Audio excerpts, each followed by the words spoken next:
अस्सलाम वालेकुम प्यारे व्यूअर्स। आज हम पढ़ेंगे एलिमेंट के बारे में कि एलिमेंट क्या है, इसको कैसे डिफ़ाइन किया जा सकता है, इसको सबसे पहले किसने डिस्कवर किया, कौन सा एलिमेंट डिस्कवर किया, उसको क्या नाम दिया, हम एलिमेंट को कैसे रिप्रेजेंट कर सकते हैं, इसको हम किस तरह क्लासिफाई कर सकते हैं और इसकी नेचुरल अबंडेंस क्या है। तो आते हैं डिफिनीशन की तरफ। A pure substance made up of same type of atoms having same atomic number but different mass number that cannot be broken down into simpler ones by any ordinary chemical reaction is called an element। यानी element एक ऐसा pure substance है जो same type of atoms से बना होता है।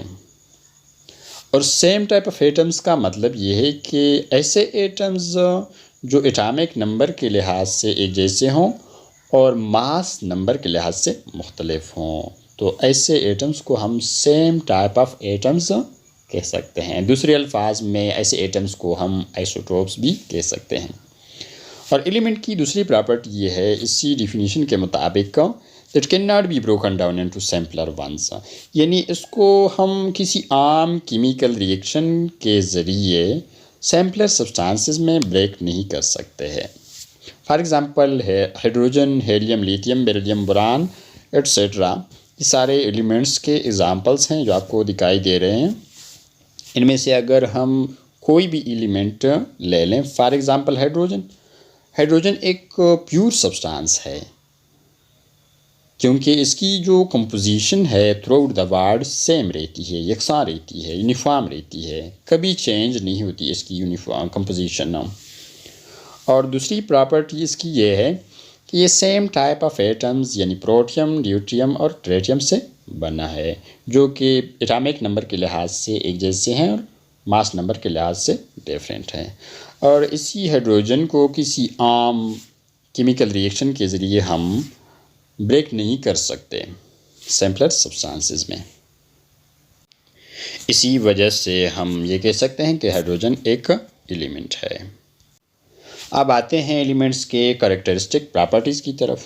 ये एलिमेंट के ऐसे बेसिक प्रॉपर्टीज़ होते हैं जिसकी बिना पर हम किसी प्योर सब्सटेंस को क्लासिफाई कर सकते हैं, उसको मेंशन कर सकते हैं कि ये एलिमेंट है या एटम है या कंपाउंड है। तो सबसे पहली प्रॉपर्टी जो है वो यूनिफॉर्म कंपोजिशन, यानी इसकी कंपोजिशन हमेशा यूनिफॉर्म रहेगी, यानी ये एक प्योर सब्सटेंस होता है made up of same type of atoms. दूसरी प्रॉपर्टी इसकी ये है कि ये सेम टाइप ऑफ एटम्स से बना हुआ होता है। It can not be broken down into simpler substances usually.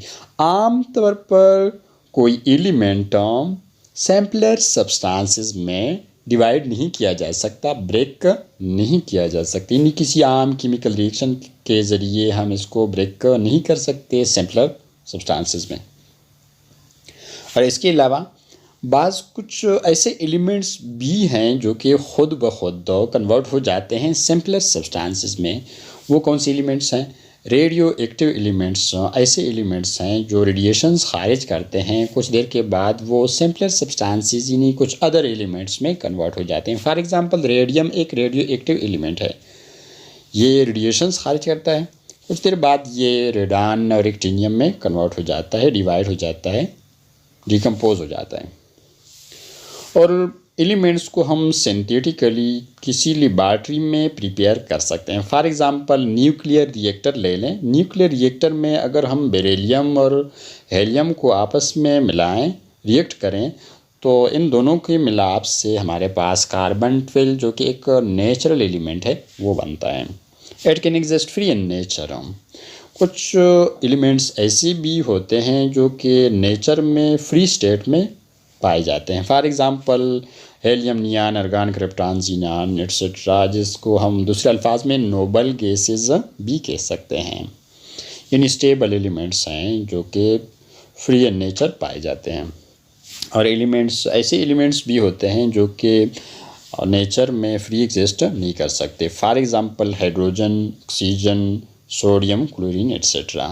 बहुत सारे ऐसे एलिमेंट्स हैं जो कि can not exist free in nature, यानी नेचर में आज़ादाना नहीं रह सकते। क्यों नहीं रह सकते? क्योंकि ये रिएक्शन में हिस्सा लेते हैं।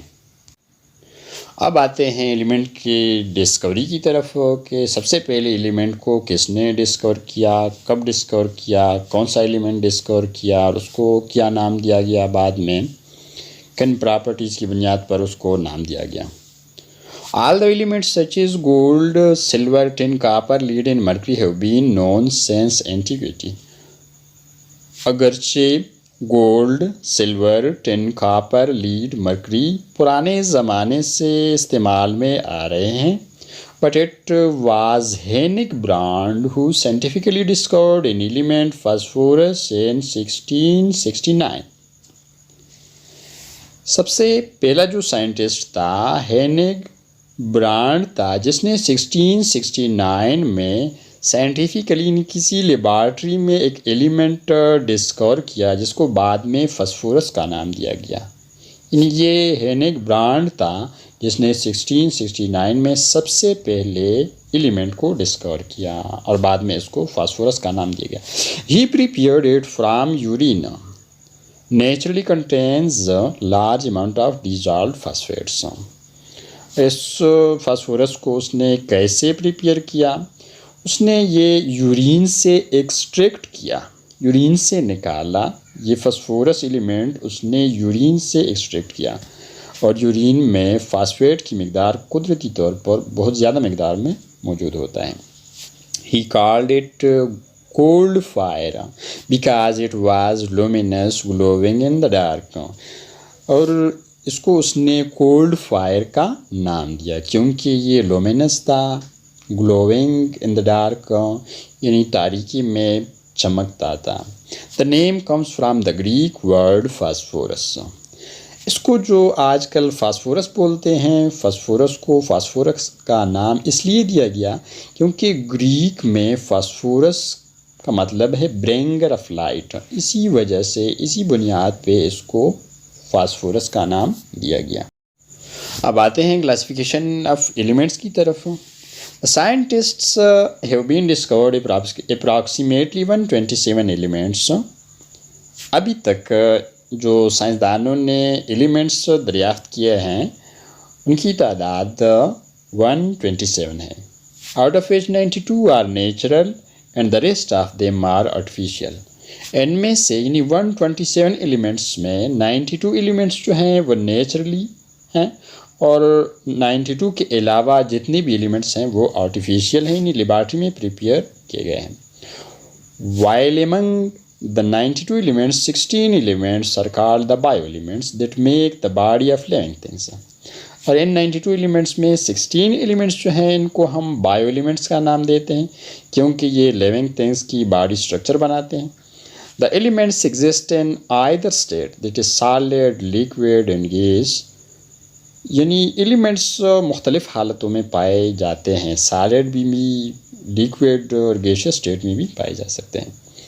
But elements in solid state are very large in number and elements in gaseous state are moderate in number, while the elements in liquid state are very small in number, for example mercury and bromine। जो solid हालत में elements हैं उनकी तादाद बहुत ज़्यादा है और गैसियस स्टेट में जो एलिमेंट्स हैं उनकी तादाद कुछ कदरे कम है और बाकी लिक्विड स्टेट में जो एलिमेंट्स पाए जाते हैं उनकी तादाद बहुत कम है। फॉर एग्ज़ाम्पल मरकरी और ब्रोमीन लिक्विड स्टेट में हैं, एलिमेंट्स हैं। Generally elements are classified in different classes, groups, periods on the basis of their different aspects, but some of them are metals, non-metals, metallides etc. आमतौर पर elements को मुख्तलिफ classes में, groups में, periods में डिफरेंट एस्पेक्ट्स की बुनियाद पर क्लासिफाई किया जा सकता है, लेकिन उनमें से कुछ क्लासेस ये हैं जैसे कि मेटल्स, नॉन मेटल्स, मेटालाइड्स etc. अब आते हैं एलिमेंट की रिप्रेजेंटेशन की तरफ। An element is represented by a single alphabet with capital letter। यानी एलिमेंट को हम अल्फ़ाबेट के ज़रिए रिप्रेजेंट करते हैं। अब कुछ ऐसे एलिमेंट्स भी हैं जिसको हम सिंगल अल्फ़ाबेट से रिप्रेजेंट करते हैं।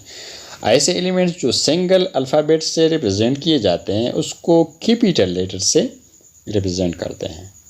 R by 2 alphabets with a capital letter followed by a small letter। कुछ ऐसे एलिमेंट्स भी हैं जो 2 अल्फ़ाबेट्स यानी 2 अल्फ़ाबेट्स के ज़रिए रिप्रेजेंट किए जा सकते हैं। तो उनमें से पहला लेटर जो है वो कैपिटल होगा और दूसरा लेटर जो है वो स्मॉल होगा। But some elements are represented by 3 alphabets with a capital letter followed by 2 small letters। कुछ ऐसे एलिमेंट्स भी हैं जो कि 3 अल्फ़ाबेट्स के ज़रिए रिप्रेजेंट किए जाते हैं। ऐसे एलिमेंट्स का पहला लेटर जो है वो कैपिटल होगा, बाकी 2 लेटर्स जो हैं वो स्मॉल होंगे। तो इसकी इस तरह की रिप्रेजेंटेशन को हम सिंबल कहते हैं, यानी इन अल्फ़ाबेट्स को हम सिंबल कहते हैं जिन अल्फ़ाबेट्स के ज़रिए हम किसी एलिमेंट को रिप्रेजेंट करते हैं। The symbol of an element is abbreviated from the name of its element. और इसका सिंबल किस तरह बनता है? इस एलिमेंट का जो नाम होता है उसी नाम से लिया जाता है ये symbol. For example carbon with C, magnesium with Mg and sodium with Na, it means natrium. अब आते हैं नेचुरल एबंडेंस की तरफ। कुछ ऐसे अहम एलिमेंट्स हैं जो कि डिफरेंट रीजन्स में पाए जाते हैं। उन रीजन्स के लिए वो बहुत अहम होते हैं, इसलिए हम उन रीजन्स में उसकी परसेंटेज मालूम करते हैं कि अर्थ क्रस्ट जैसे कि ओशियन एटमॉस्फेयर। अब अर्थ क्रस्ट में जो सबसे अहम है वो ऑक्सीजन है, सिलिकॉन और एल्युमिनियम। ऑक्सीजन का अर्थ क्रस्ट में 47% है, सिलिकॉन 28%, एल्युमिनियम 7.8%। ओशियन यानी समंदरों में पानी में oxygen 86%, hydrogen 11%, chlorine 1.8%, and atmosphere oxygen is present 21%, nitrogen 78%, argon 0.9%।